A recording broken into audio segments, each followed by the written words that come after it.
All right, so we had no stream this week. Basically, there was no content ready in the sense that I wanted it to be to actually do a stream that I thought was gonna work in a way that was gonna kind of do more than what we've already done. Now, I have spoken to Dallas about doing a super late model stream. I know he was wanting to do something along those lines with regards to kind of like a community data pack for it, but that's not going to happen. So, but he still wanted time basically to kind of put together enough info for the stream because he really wants to do that car properly. So there wasn't enough time to get that done for this week, and I didn't really have any cars that I felt like I could do right off the bat that were going to add anything more than what we'd already done. So I thought I'd just make a pretty short video on something that I feel like we've not really touched enough, and that's diff settings. Now, okay, why do you want to change diff settings, right? Now, you've got to think about this in terms of what the diff actually does, and it can either have drastic or subtle effects. Now, anybody who watched my IMSA race on Monday night, they will have seen that I was perhaps not where I needed to be, especially with my coast ramp setting. And that was making the car particularly evil late on into a run. And that kind of highlighted to me that maybe I didn't know it as well as I need to know it. And so I kind of went poking around at it again, and it's something I've been trying to learn. And it's kind of only recently got to a point where I feel confident enough to actually tell you not necessarily the best settings for it, because I'm starting to come around to the opinion that there are no best settings for this, and that it's kind of track specific and car specific as well. But just a understanding of what each setting does and why it's actually important that you get this right. Now, as you can see on screen here, you have usually on iRacing you have these four settings or a number of these settings. Say as little as one. Sometimes you only have preload. Sometimes you have clutch friction faces or clutch plates and preload. Other times you have ramp angles, coast drive, plates, and preload. A lot of the higher end cars have these four options, so I figured that I would do the 911 RSR because it's a car that I know pretty well, and it's a car that I want to know more about, and I want to be able to basically set up better. And it has these four options, and that kind of covers everything. Now, what do the four options actually do, and what does the diff actually do? Well, the diff is basically responsible for transmitting power to the inside and outside wheels under both. Well, it's primarily there under a driven scenario. It just happens to be able to be used under a coast or undriven, as in off throttle scenario as well. But really, the purpose of it is so that it transmits drive to both the inside and outside wheels, but it allows it to happen with a difference in speed inside to outside. Okay, so why do you want a difference in speed inside to outside? Well, if you go around any corner, if you think about it, the the radius of the corner is ever so slightly different for the inside wheels as it is the outside wheels. So if you're taking a left-hander, the right side wheels have to go further than the left in order to keep up. Basically, like the arc they travel is longer. So what that means is that either the inside wheel has to go slower or the outside wheel has to go faster so that it all meets up at the end. That's fair enough, right? Now, what the options we've got on the diff do is they allow you to change kind of how this relationship works. On I say old cars, on cars that have a spool diff, which is essentially the inside and outside wheels completely locked together with no difference in rotational speed allowed whatsoever, which actually the IndyCar is like that on an oval. You only have a spool option. The NASCAR vehicles are like that as well. And you can see this in telemetry, by the way. If you load up Motec and you look at the left rear wheel speed and the right rear wheel speed, you'll notice that they are the same. Now, that's really good if you're in a straight line, because it means that with the pair of wheels locked together, you're pretty much transmitting as much drive as possible to the road, which is great. But it's not so good in a corner, because you start getting a couple of different effects coming in. If you're on power and the wheels are locked together, what you will have is the car will basically rotate more the more you press the throttle pedal, which isn't great, because you can end up with a scenario where you're coming out the corner completely sideways and you're actually not really going forwards anywhere. Now, the other end of that scale is an open diff, where it will allow any difference in wheel speed whatsoever, and it just doesn't care, which is fine again. But what that has is the opposite problem, where if you've got any wheel that's got slightly less traction than, well, I say any wheel, any driven wheel on that axle, so either inside or outside, that has less traction than the other one, it just sends all the power over there, and you lose drive off, but you lose drive off in the opposite sense than if it was locked together. In the locked together sense, you're losing drive off because you're sideways. In the open diff scenario, you're losing drive off because there's just not enough grip from the wheel that's getting given all the power. So we have this compromise scenario where we can kind of change how much the paired wheels are locked together, and pretty much we can try and achieve the best compromise between locking the wheels together and keeping them unlocked. Because in an off-throttle scenario, in most cases, so say tight hairpins and so on, you don't want the wheels locked together, because if the wheels are locked together, then, well, they can't, like in a slow speed corner, they can't really achieve different speeds. And so what it does is it actually tries to, it causes an understeer scenario, because it pushes the car out of the corner, because it wants both wheels to rotate at the same speed, and the scenario you're putting it in basically doesn't allow it. So in a super tight corner where you're off throttle, having the diff completely unlocked is best, because it's going to allow the biggest difference in wheel speed, and you're going to be able to rotate. So that's awesome. That's what you want there. In a straight line on throttle, you want the exact opposite. So it's okay. It's simple, right? You want wheels locked together in a straight line, and you want them completely unlocked when you're in a super tight corner. Yeah, but there's a substantial amount of crossover, and that's what these settings allow you to adjust. So we have usually up to these 4 settings. Now, the bottom 2 I will touch on kind of last. The top 2 I'm going to touch on first. So there's 2 ramp angles in the diff. There's the drive ramp angle and the coast ramp angle. Now, the drive ramp angle is only on throttle behavior, okay? So anytime you're on the throttle, think of it as it's you're on the drive side of the diff. So the drive ramp angle is the player. And anytime you're completely off the throttle, it's the coast ramp angle that's in play. So you see we've got these 2 numbers here. We've got the top one right now says 60, the bottom one says 80. Now, the higher these numbers are, the lower the... Well, okay. Here's where there's a little kind of difference with regards to how iRacing, well, not specifies, but how iRacing kind of treats the diff. If you read the tech tips at the bottom, it just translates it to higher numbers are less locking and lower numbers are more locking. Now, the reality of it's a bit more than that. Essentially, the higher the ramp angle is, the bigger the difference in wheel speed allowed is. Well, the bigger the difference in bigger the difference in wheel speed allowance between the inside and outside wheel before it will lock up. So say you run it, like, here you go on the drive ramp angle here, 80, that's pretty much almost allowing as much a difference in wheel speed as possible.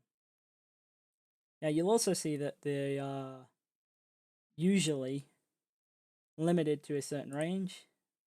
And on this car, you can see the drive ramp angles between 40 and 80. Now, I'm not going to go into the specifics as to why they're limited between these numbers, but basically, if you're allowed up to 90, 90 would be no locking at all because of how the diffs are put together. So high numbers is less locking and allows more difference in speed between inside and outside wheel.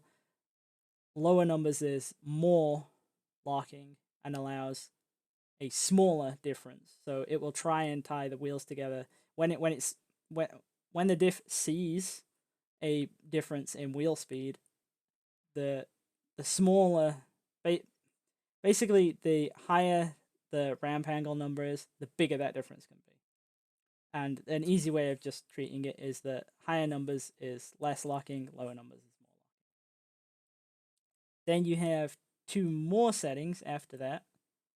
So I know I specified that in terms of just the drive side, but then there's also the coast side, which is the same thing, only it's off throttle rather than on throttle. But it's just, the ramp angle works the same way in terms of more and less lock-in. So less lock-in higher number, more lock-in lower number.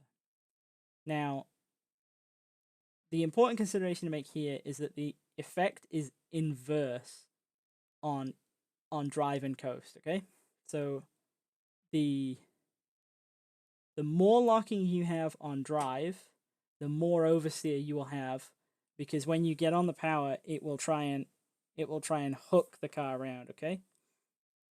Now, the more locking you have on coast, the opposite will happen, and the car will try and push itself in a straight line.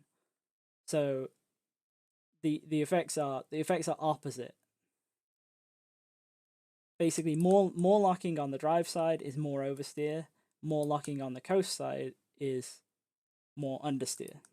Now I'll put this in like a text thing as well, because that'll maybe make it a bit clearer. As just kind of like a quick sheet type thing. And then you've got two more settings as well as that. You've got the clutch friction faces, the number of them, and the preload. Now, the preload, I'm going to be honest and say that I find that this adjustment is pretty murky in iRacing. Sometimes it just doesn't really do what I expect it to do. The one thing I would say is that the preload seems a lot more relevant in slow speed corners than it does high speed ones. So I would keep that in mind. Now, the friction faces, the number of them is quite an easy one to explain. So you can see here, you can go between 2 and 12. All this really does is this multiplies the effects of the other numbers. So the smaller this number is, the less overall locking force there is, essentially. So the less the diff is a factor in the first place in terms of being a locking device. So really what I found works quite well is to get a balance between my ramp angle settings that I like, and then adjust my number of friction faces to get the overall behavior what I want.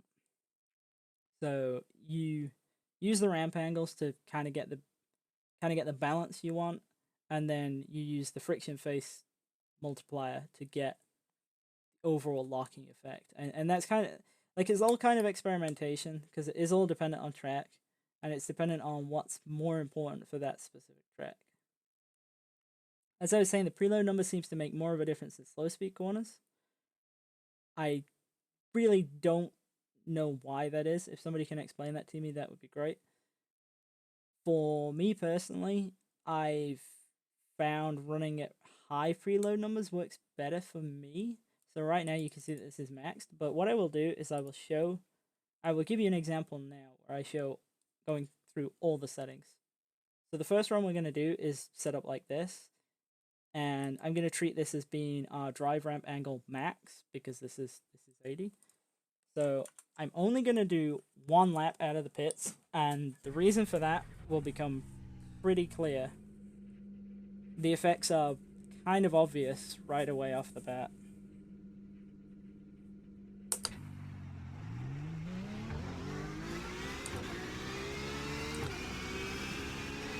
So this is pretty much exactly what I ran the other night.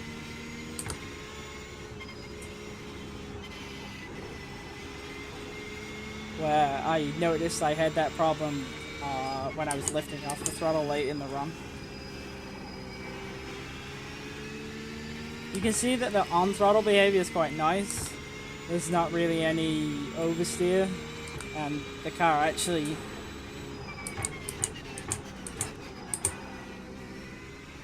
pretty much gets through the corner the way I want it to. And at least gets out of the corner the way I want it to as well.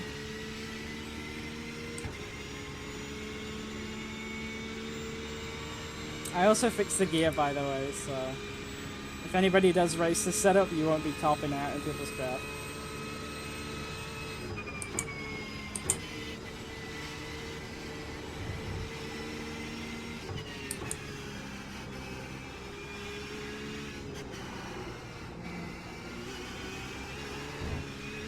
There's a little bit of oversteer on throttle, but really not a lot. We'll just do the first corner and then we'll stop. But you can see it's relatively mild in terms of its on throttle behavior, and that's with essentially as lower locking as is possible on throttle, because we've got that drive ramp angle at 80, which is the least amount of locking. So we're gonna go all the way down to 40.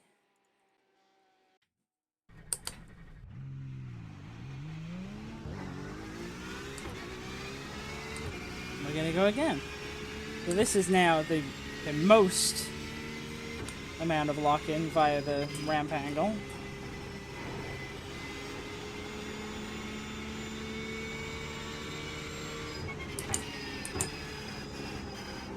You can see that, as expected, entry and off throttle behavior is no different.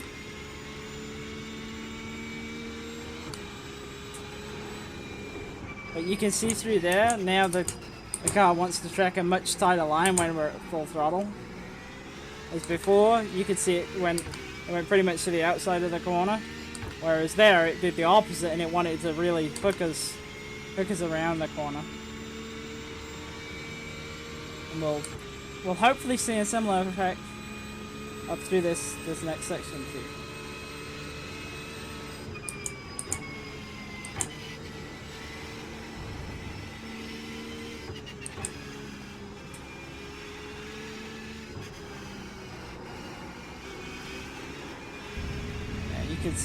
You can see it there, how it manifests, as how there's now more on throttle oversteer with more locking.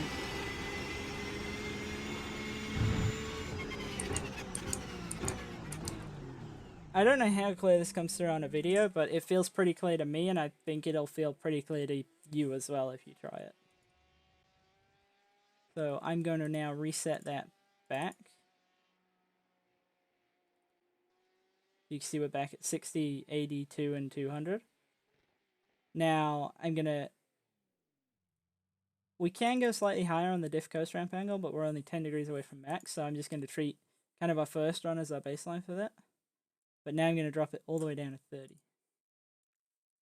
So the expected behavior now is that with more locking, what we're going to have is that when we're off throttle, we're going to have more understeer. But keep in mind that this is only, because it's only the coast ramp setting, it should only be more understeer when we're completely out of the gas.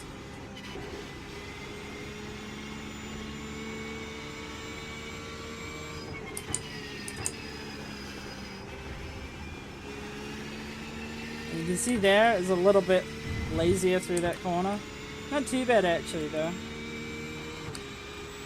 And you can see that the on-throttle behavior through there is now returned back to how it was.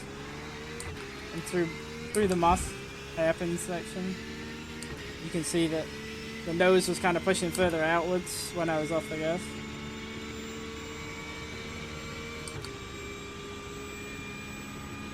Like I say, there's no real right answer to this, at least not that I know of. It's pretty track specific based on the corners.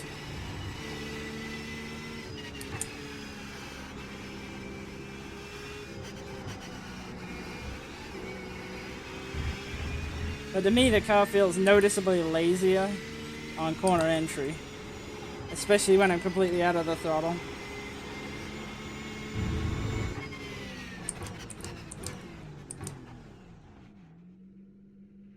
Now, if we go back again,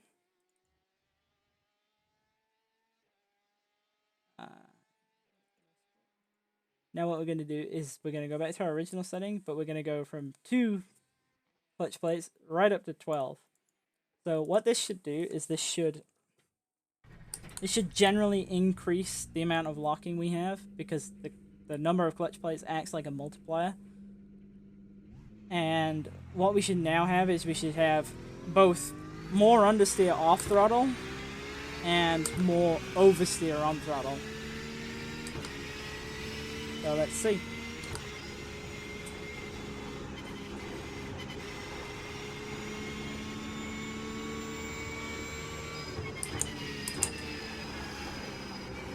But through there, it feels definitely noticeably lazier.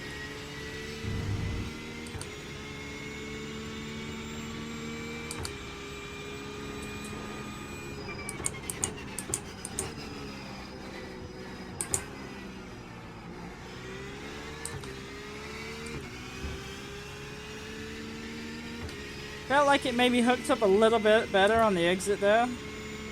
That could be again because we got more lock-in on throttle now. It might manifest itself as a little bit more traction.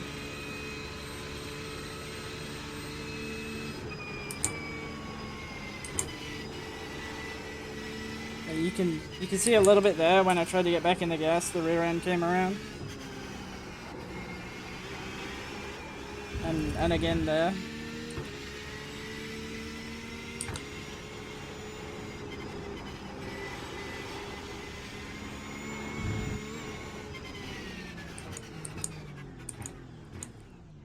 They say, I know I'm only doing 1 lap, but I'm hoping that for me driving the car, the effect is really noticeable, and I'm hoping the effect visually is the same. If it's not, this is a really simple test that you yourself can do, and you can see the effects for yourself. Which sounds a bit weird, but like you really can't feel it, so I don't underestimate the importance of these changes. Now the last thing I want to do is show you the difference in preload. And I know what's going to happen because I may have already tested this myself. So we're going to go from max 200 down to we can go all the way down to 0. So that's what we're going to try.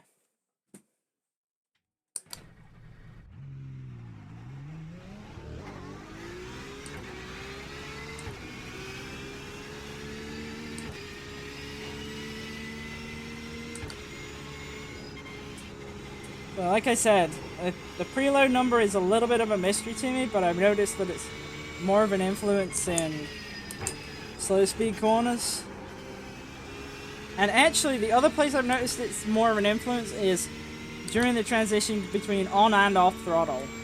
And the lower the preload is, the more severe that transition seems to be.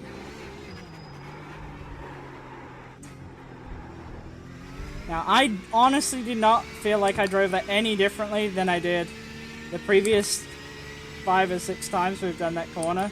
But that, every time I've tried with 0 preload, that has been the result.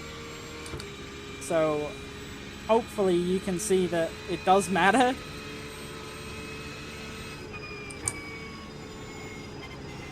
And the car to me feels generally a lot more nervous.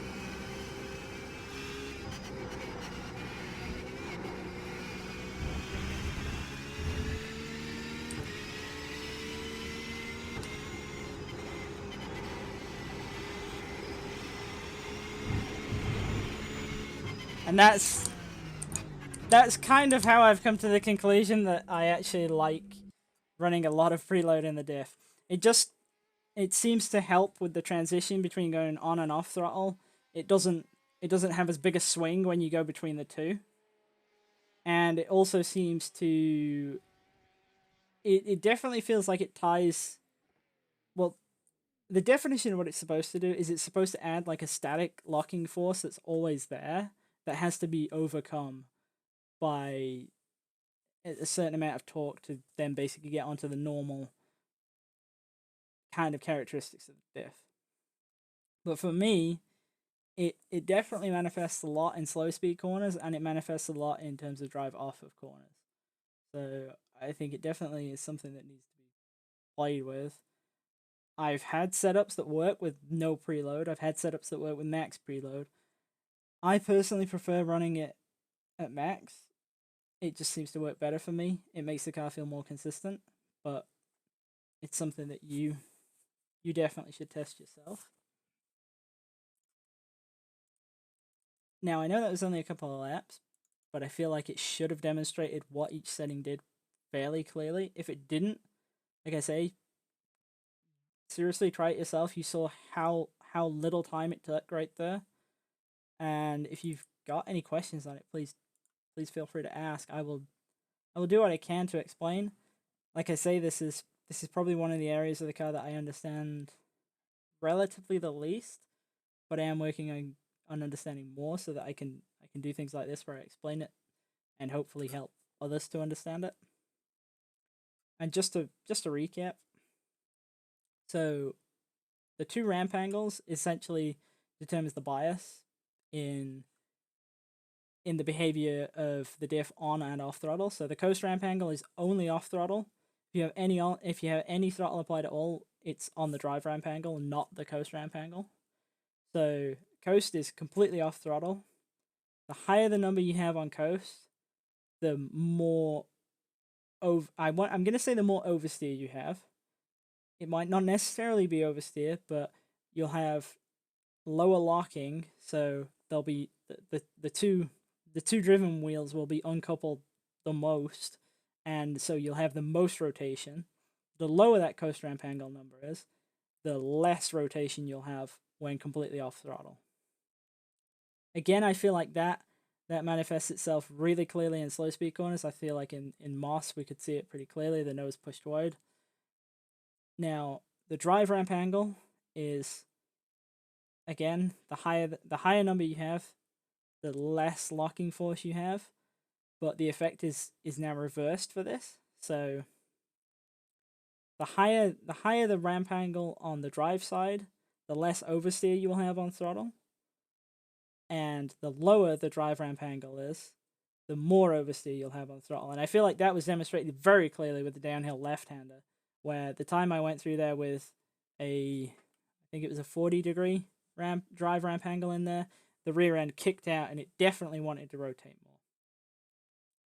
In terms of the number of clutch plates or friction faces, what does that do? That is effectively a multiplier of the two previous effects. So it will take however much locking effect from the ramp angles and multiply that up. Now the way that works is 4 is double of 2, 6 is 3 times 2, and so it works like that. So 8 is 4 times the locking of 2, 10 is 5 times the locking of 2, and so on and so on and so on.